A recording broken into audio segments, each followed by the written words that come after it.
Okay, can I start with your name, your position, and just explain where we are today?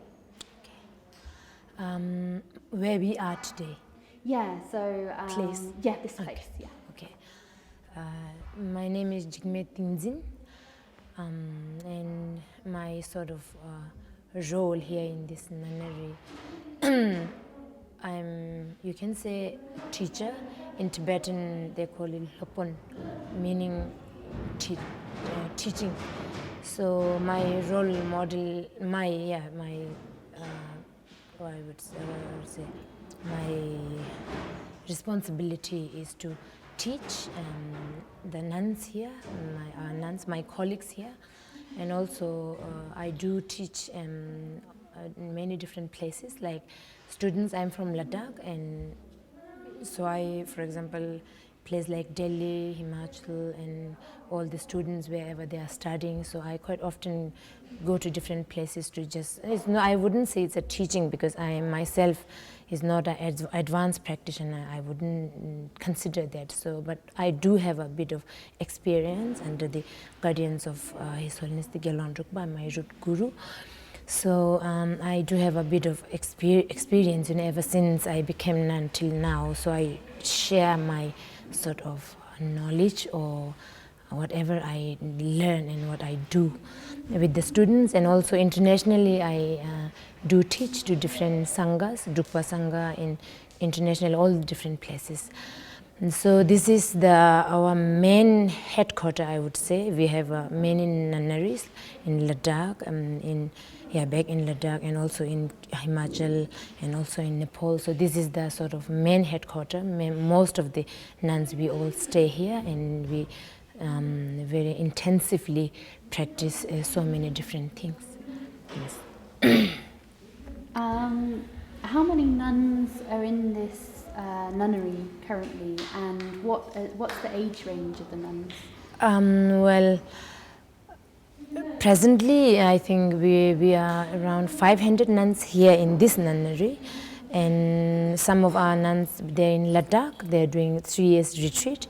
Like 50, more than 50 nuns are in Ladakh, and some of them are in a different nunnery. So in total, we are around 700 nuns. So most of us are here. That's why I'm saying it's a main headquarters. So almost 500 of us are here. Regarding the age, there is no specific sort of age, but we wouldn't, how do you say, accept a very young nun, like 3-4 years old. It's very difficult to handle. But we have nuns. The youngest one now is 9 years old, sometimes 8 years old. So from 8-9 years we do accept. So older, there is no such age. It depends on your renunciation and your motivation, why you would like to become nun. So there is no such age in older age, but the youngest from 8 to 9 age we do accept. What's your role in the order?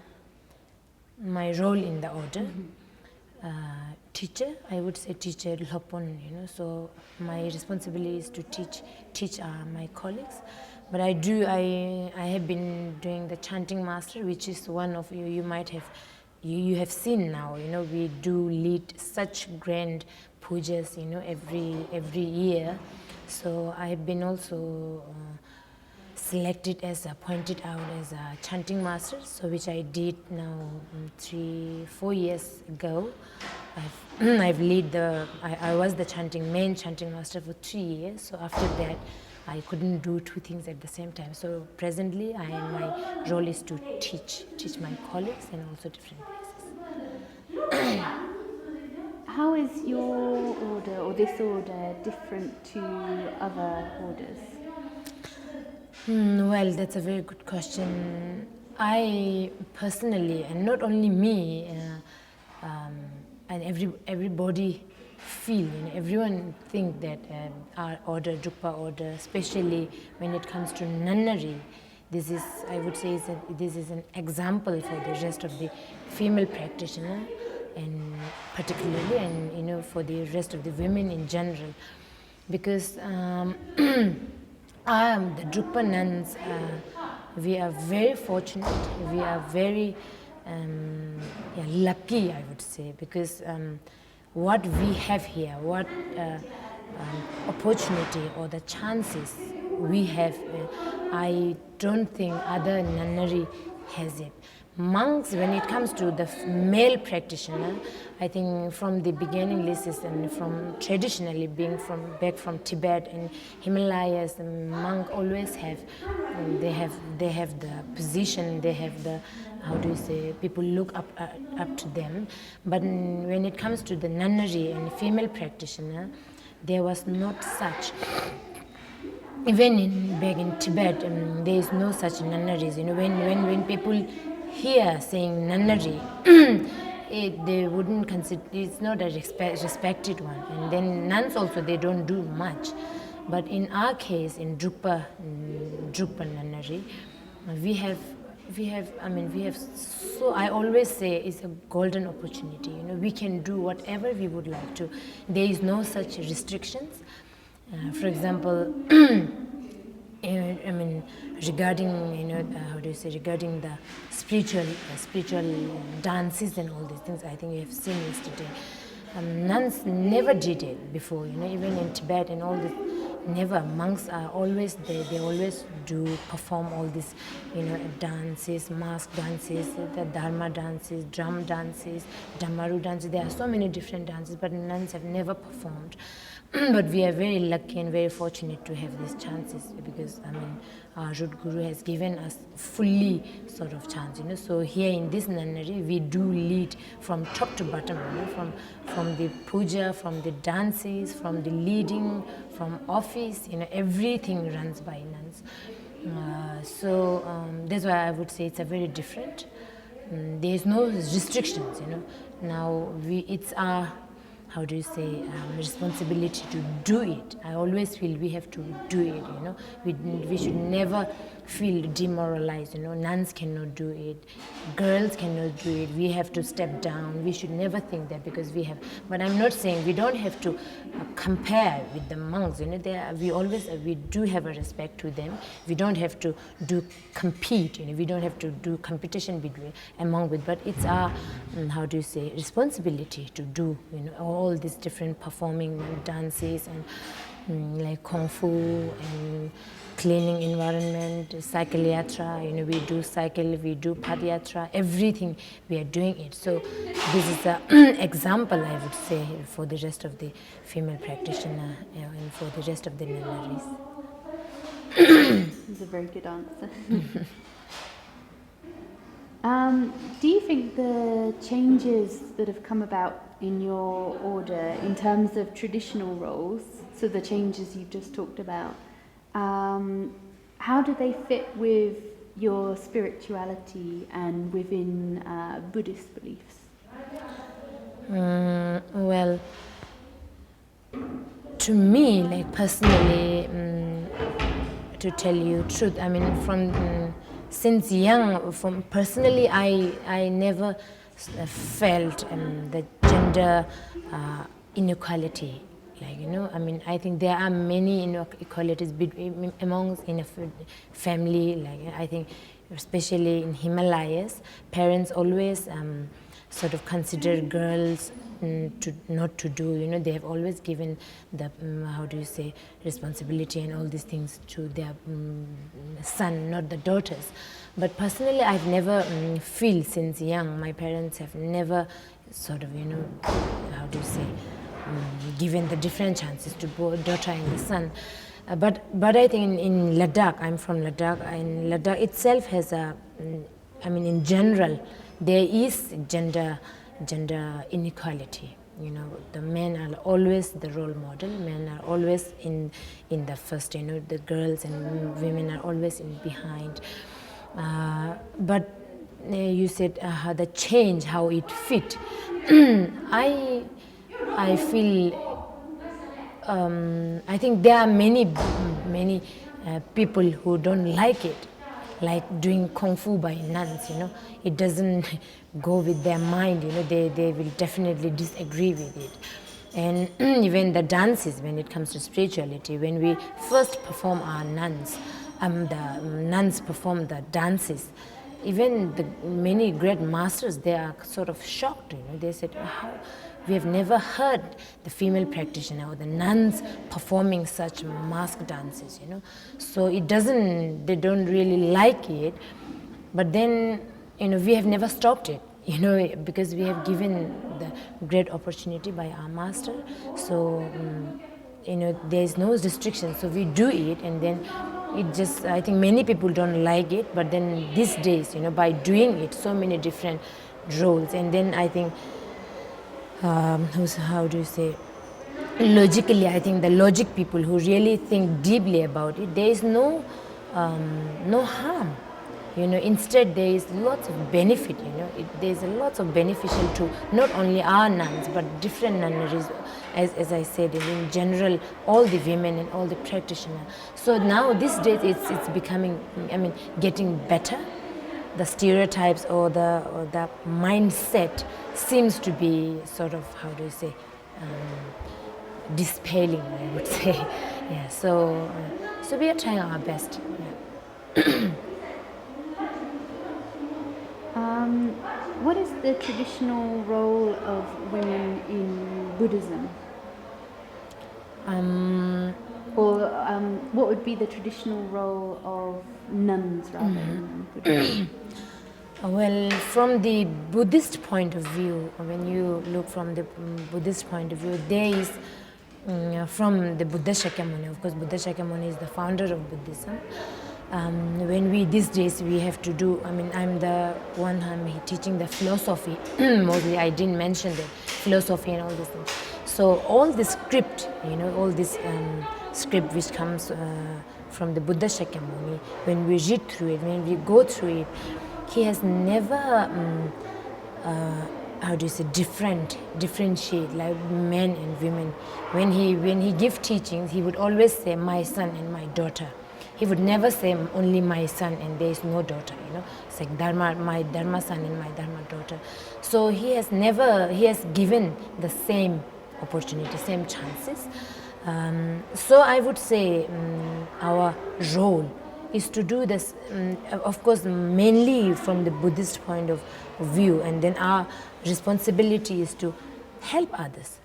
The first view, the Buddhist view, is to not to harm others. Never, That's why we always highlight the vegetarian, always highlight, how do you say, although you can't benefit others, please don't harm them, never.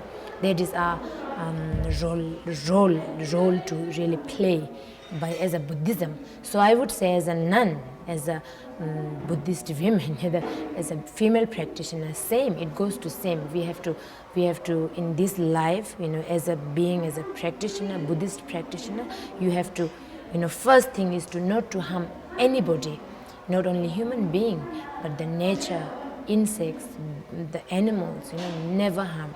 Then if you can, then help them, benefit them.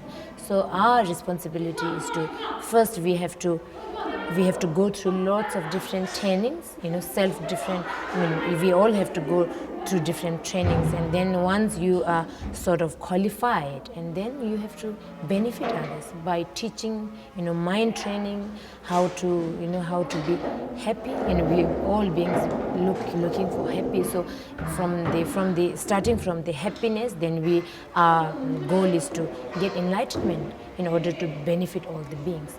So that is our role, I would say. There is no such sort of, how do you say, different in, Buddhist female practitioner has to do that, and then male practitioner has to do. There is no differentiated. Also, we have to try our best in whatever, how do you say, whatever in terms of, whatever things which really benefit the beings, that we have to do it.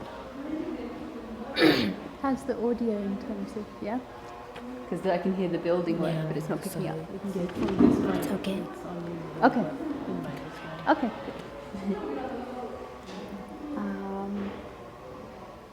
What do the monks in the... So I assume, correct me if I'm wrong, but the Drukpa lineage has monks and nuns? Yes, Is that yes. right? What do the monks in your order think about the different things you do, so the cycle yatra and the Kumfu and the social work? Well, our Drukpa monks, as I said, it's quite in the very beginning when we did we removed the borders, For example, the nuns cannot do. There are lots of restrictions even today.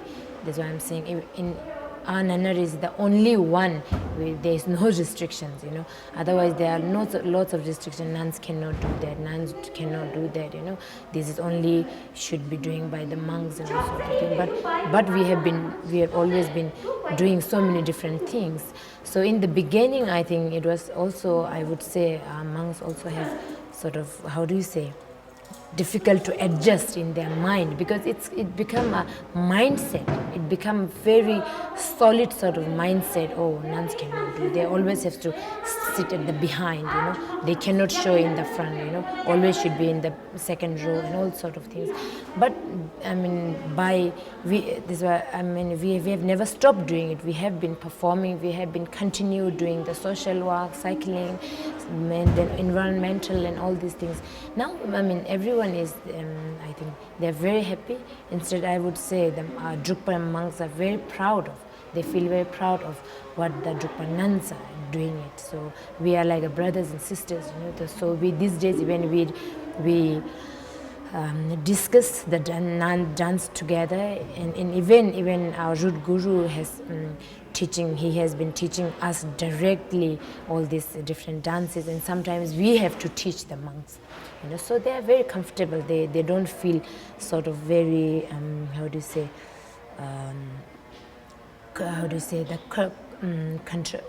do you say there? Now all this feeling the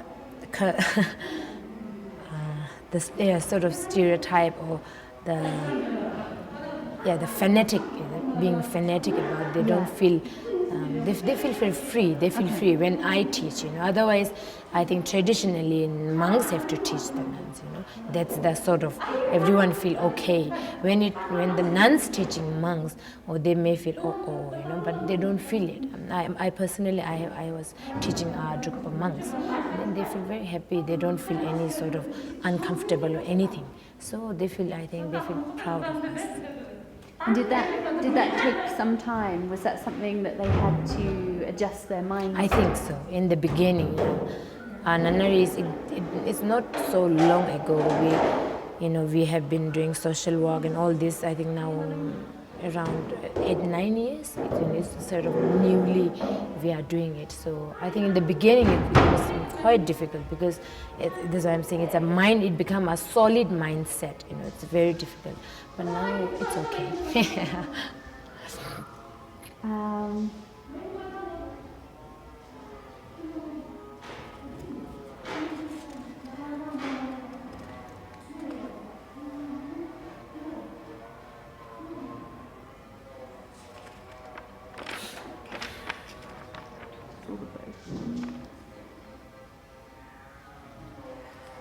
What do you say to people who say that also Kung Fu is for men only, that only men should practice Kung Fu?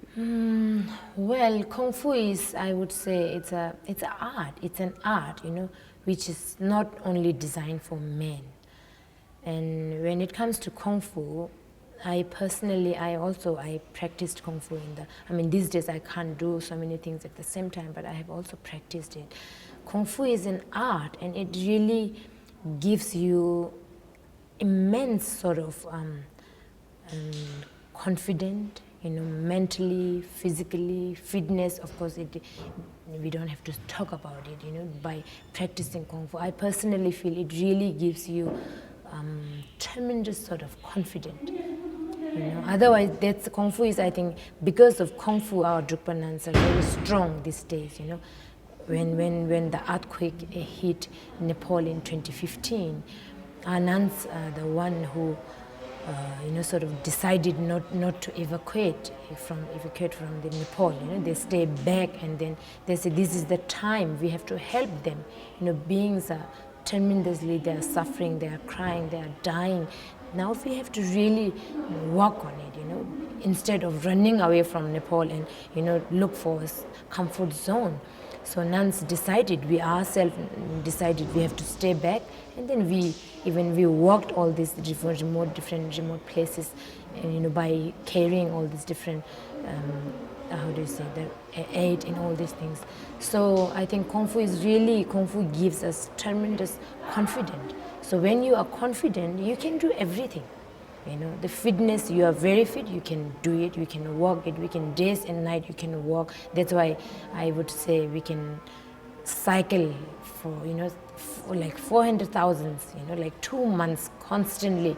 We have cycled from Nepal to Ladakh for 2 months, constantly. Nuns, all are young, Otherwise, I don't think you can do it. So it really gives you tremendous sort of confidence mentally and physically.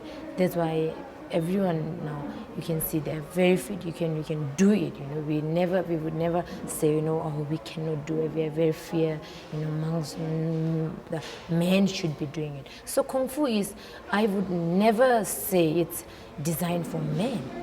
It's an art. Art should be doing by everybody, and it gives you lots of, many people think when they hear Kung Fu, it's for fighting.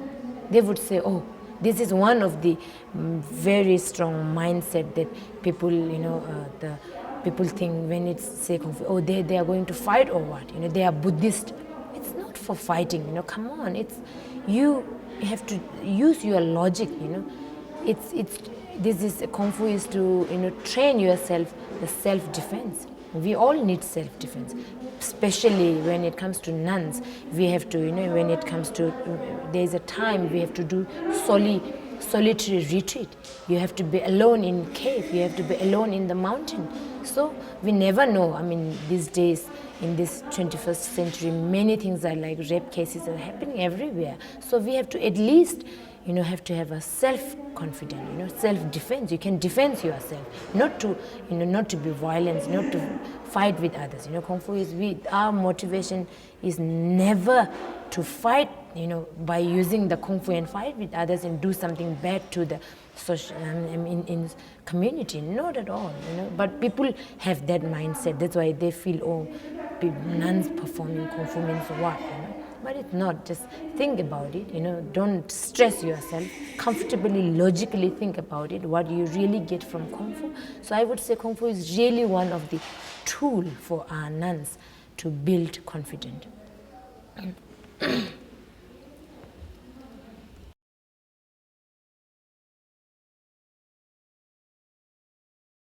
What are your goals for the future, and what do you hope your legacy will be? So what do you want to see immediately, but also what would you like to leave behind when your physical body is gone?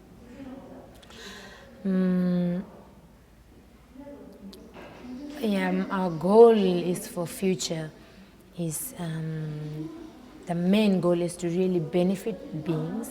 So we don't have to really talk very advanced. I mean, from the spiritual point of view, as I mentioned before, we always target is to get enlightenment, Buddhahood, we would say, and then really benefit beings by teachings, ignorant.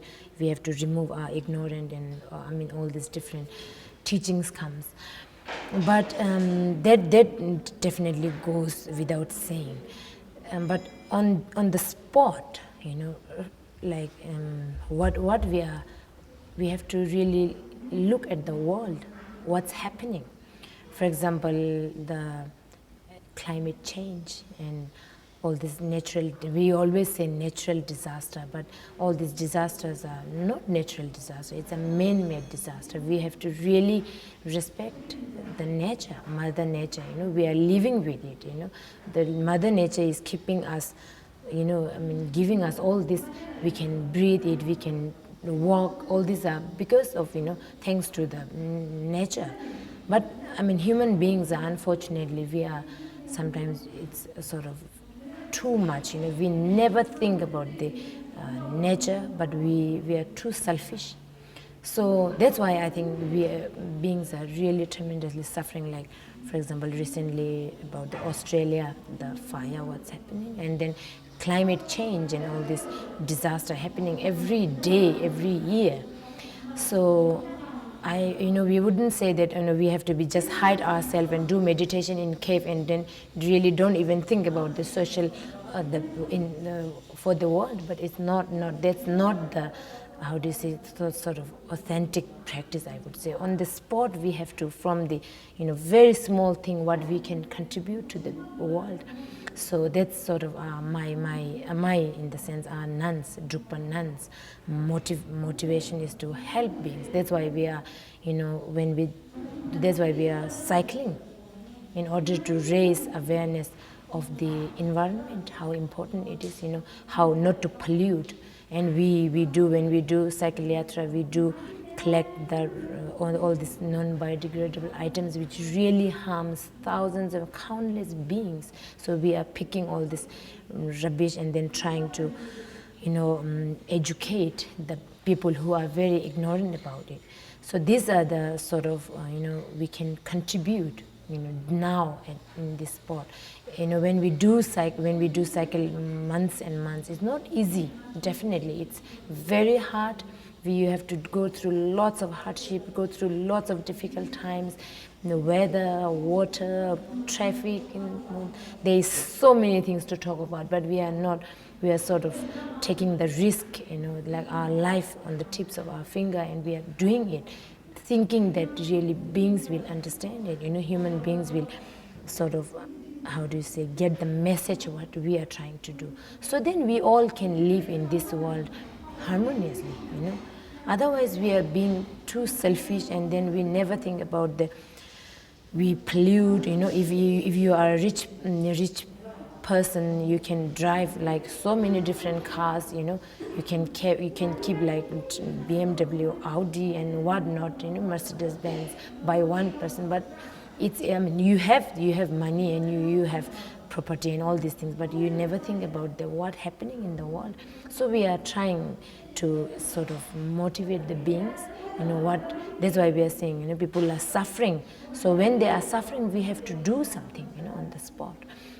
So our goal is to really, from the root, the small things. We wouldn't say what we are doing like cycle yatra, padayatra, and all this social work. What we are doing is not to sort of eradicate and do something, bring change in one day. It will never happen.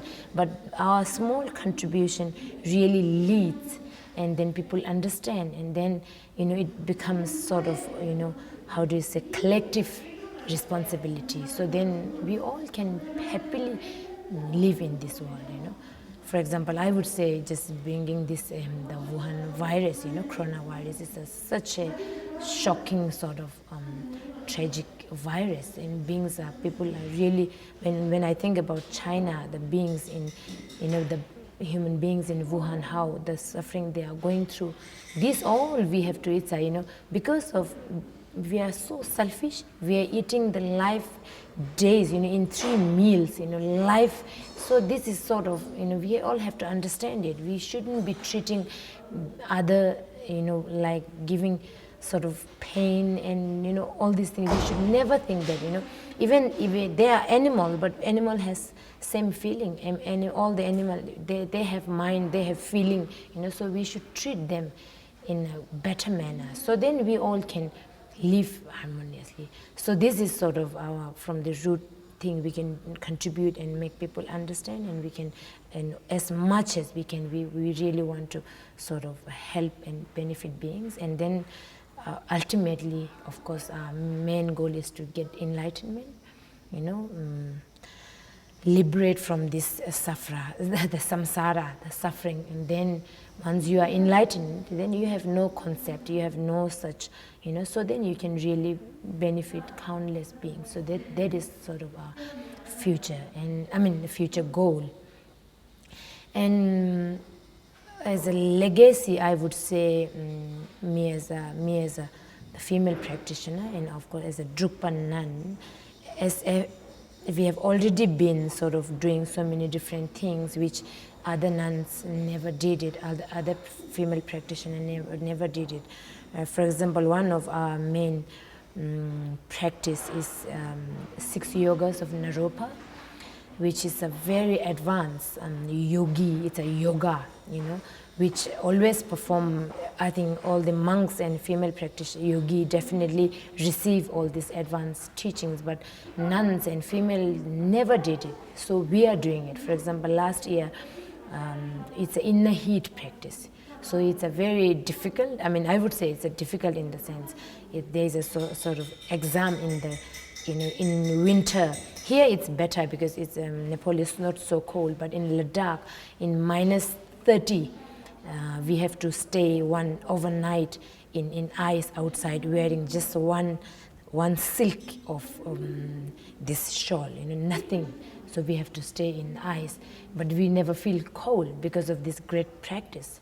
So this year, recently we have done, recently we have done, we call it chure, meaning it's in the freezing cold, you have to wet, make your one piece of cloth wet, put in the water, and then you have to dry it. It's an overnight walk, that's kind of a final exam we do. So this have never done by the nuns. So we should really, our legacy in the future, our nuns, Drukpa nuns, and we as a practitioner, we should really qualify ourselves in terms of practices. We have all this great opportunity given by our root masters. His blessing and his gratitude and his kindness and love towards the nuns is just immense. There is no what to so express. So but it's now we have everything in our hand. This is the time we have to really practice well without wasting time, without really getting attached to this samsara. We have to practice well, so then we really qualify. So then it will become kind of a yogini, Drukpa yogini. So then people will really look up to it, and then, particularly nuns will, sort of, the beings, all human beings would always look up to the female practitioner. So this legacy we should be leaving behind in terms of spirituality. Are there any assumptions about being a nun that you would like to dispel? So any misconceptions, basically, people have about nuns that you would like to set straight? Yeah, it sort of goes back to the same subject. Like there are many stereotypes, like when performing dance, cycling. Let me highlight the cycling. When we cycle, months and months, we have to wear a cycle outfit. Then another criticism comes, oh, nuns, they are nuns and they have a mindset that nuns should always wear this robe, they cannot go beyond this, if we wear helmets and, bicycle outfit, they don't like it. So they have such assumption that, nuns should be, traditionally, strictly, whatever the nuns supposed to be doing. They have a very, very narrow mind, and they have a very conservative way of looking at it. This sort of assumption, what they have, what they have should we wouldn't say, because again I would say you have to logically think about it. By wearing the cycle outfit, are we sort of doing something is it something very harmful for the Buddhism? It's not. Just wearing a robe, your mind have to be in Buddhism, Buddhism doesn't mean wearing a maroon color robe and the yellow and orange, Buddhism means it's your mind, as I mentioned before, not to harm others, benefit others. This is the two main thing what we have to do.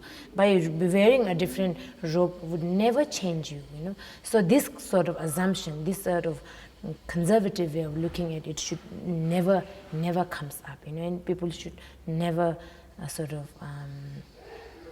how do you say, very solidly, you know, fantasize or the, you know, fanatically looking at it. This should never, because this will never harm others, you know. Otherwise, think logically about it. If we wear this robe and ride the bicycle, many of us will die because we have so many funny, you know, this kind of, and then it will, you know, go in change. And then that's why I'm saying this sort of like cycle yatra, there are so many criticism comes, you know, when we do different, because other nuns are never doing it. And then I think they don't dare, you know, because people, they always, oh, what people will think, you know, and then they are not dare to do sort of thing. But we always remove all these restrictions and all these borders. So this sort of assumption never should sort of consider as something very good, or, you know, how do you say, it should be diminished and should be, how do you say, eradicate, I would say. Is there anything else that you would like to share with us? So are there any questions that I've not asked? Anything that you want to talk about that we haven't discussed yet? I think more or less we have highlighted. I also can't think of other things. If something comes in my mind, I will definitely let you know. But you as a media, what I would like to say, these days, I think because of the Kung Fu nuns and we Drukpa nuns, you know, being as a doing different things, all these social media, they recognize it. You know, for example, the recent award what we have got as a Kung Fu nun. So I feel Could you mention the award actually? Can you give me? Can you say recently we won the Asian? What was it called? The Asian Game. Asian Game Changer Award. Yeah. Do you mind saying that? Yeah. So recently, in 2019, we have awarded the Asia Game Changer. So this kind of things are. I would say, in a way, it's not so important. We as a practitioner, we would never look for fame and how do you say, reputation and names are not at all important. But these days, you know, this kind of, when we got award, I think this is like Asia Game Changer Award, because it's awarded in America, you know, like in USA, and so the world knows about it, you know, and it's such a great award. So when people hear about it, and then they have interested, they do have an interest to what we are doing it. So I think this is a very good method, I would say. That's why I'm saying social medias, people like you are very good to, you know, bring our message to the world. So I mean, what our motivation is to really, as I mentioned before, like environmental, how to protect, you know, environment, nature, and what we can contribute to the world, that should always, you know, understand by whole world. So that's why the social medias and like you guys are very, I would say it's a very good method. You know, we always feel very thankful to you, because your motivation is to, you know, what we are doing here is to, you know, give the message to the world. So I think this is a very good method. And then because without you guys, you know, like media, we have been doing for so many years, like by the Padayatra we have been doing for almost 12-13 years. But then in the beginning, for so many 5-6 years, we never had media coming. And then we are not expecting also, you know. We are just doing our share, you know. Whatever we can contribute to the world, whatever we can do, you know, all these things, we are doing it. But then mileage goes nowhere. We are doing like, working hard like days and night, almost you die, you know. Then people don't understand it. You know, wherever you walk, only a few remote places you understand it, and then message doesn't go anywhere. So by the help of all these different medias, we really hope that our message, our message should spread to the world. I mean, we are very small people, but our motivation is to really, something we can do for the world, for the beings, for the not only human beings, but animals and nature and all these different elements. So we really think thankful to the medias these days, because so many different medias are coming from everywhere, like BBC, CNN, and all this in India. So many different channels. They have interviewed us, and then we are trying to give the message away. So it's I feel very great about it. Yeah. No, well, thank you. Thank you. That was a great interview. I'm just going to take your portrait very quickly.